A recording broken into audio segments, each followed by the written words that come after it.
iba't ibang klase ng heart. Ibang klase ng mga puso. What is the spelling of heart?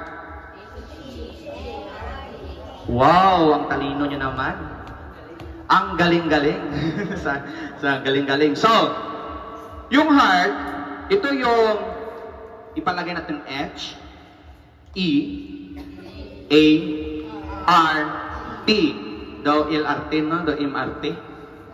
Pero, ang H, paano ba natin madinig ang salita ng Diyos kung nandyan yung puso natin, dapat kayong makinig ngayon.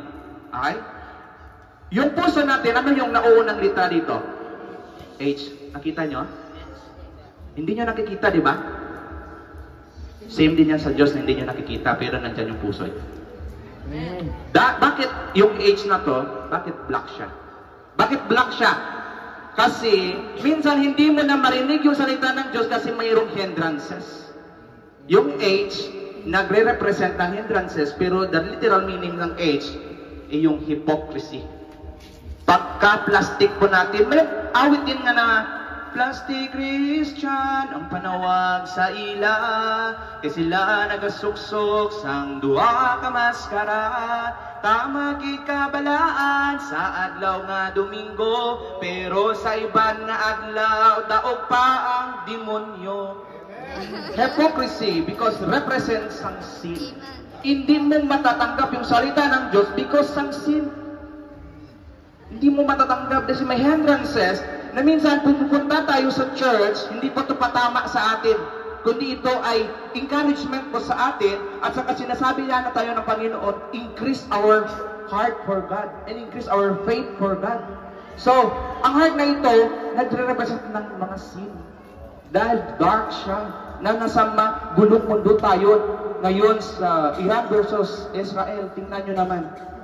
Kung nagigira ang mga pungsod, nagigira din ang mga Christians. Libak diri, libak dito. So we need nga hindi makita sa imo. So, ang iningan dapat mo ning akuhaon. Talikod lang, talikod. Oh. Anong nabilin basahon inyo? Earth. Pero, ano yung nasa hulihan? Kulay? Blue. Litrang T. T, no? Parang tinamaan yung puso mo. Dahil yung T, hindi ka makalakad, hindi ka makaspread ng Word of God, kahit nadinig mo na yung salita ng Diyos, hindi ka pa rin makalakad. Kasi hanggang dito lang hindi makalakad yung paa mo. Kasi yung T dito, nagre-represent ng ano? Ng trust. Na trust na? Trust. Yung mga basura na hindi mo kayang bitawan sa sarili mo, na sa puso mo na, ay, pupunta ako ng church, ano ako doon po, uupo, makinig at makaalis naman. Tungko, pamati pa uli kung sa hindi ganyan pa. Paano ka mismo mag-go out and reach the world and soul winning ka kung hindi pa ng trust? Hindi ka mismo maging teachable heart sa kagalingon nga biskan. Ano ba ka hambal sa Ginoo sa imo pag hindi ni magpanaw na gani nga walk by faith, not by sight. Pero ginakuan ko na hambal ko, how to walk your faith without your feet. Paano mo mahambal nga, I reach that barangay kaano kung hindi ko mismo agtunan? How to reach people around us kung hindi tayo lalabas para mag-share sa kanila? Because our heart is the beat of our mission. Our heart for God. So, kukunin natin ito. Ano yung natitira? O, nakita nyo? Ano yung natitira? Ano sa Tagalog yung ear? O, di ba may tainga yung puso mo? Kahit hindi mo sabihin, kasi hindi mo masabi na may tainga yung puso mo kasi nagbingi-bingihan ka. Amen? Kung hindi ko mag-i-amen, wala kang puso. Nasa nguso. Okay. So, yung ina ito is injured. Yung para ma-injured mo yung edge na ito, gawin mo word na hear. Makinig ka, then i-injure mo yung word of God, kagang A, ano nga rin yun? Ano yun? Yung word, nadinig mo yung salita, nag-pump yung heart niya. Kasi dahil mula sa dark, hinugasan sa salita ng Diyos, then nag-white siya. Then, ang A represent action. Nag-pump yung mo heart. Then, saan nag-beat yung mga heart, ang imong blood nag-ano? Nag-flow. Then, ang R is dyan mo makita nga nag-response ka.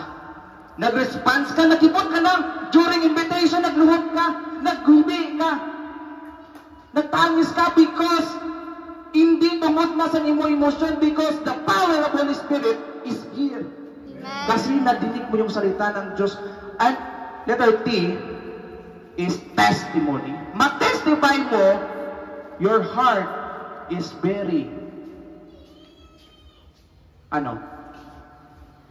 very ang maganda ang basang kanta, bury my heart in the mission field.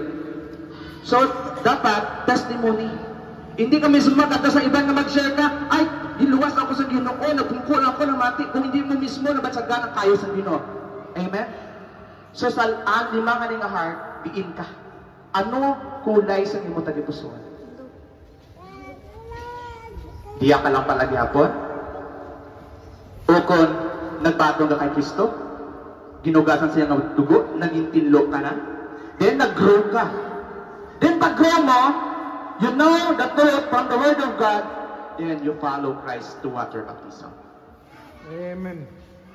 That is introduction only. Pwede na ka mo kapungko. Amen.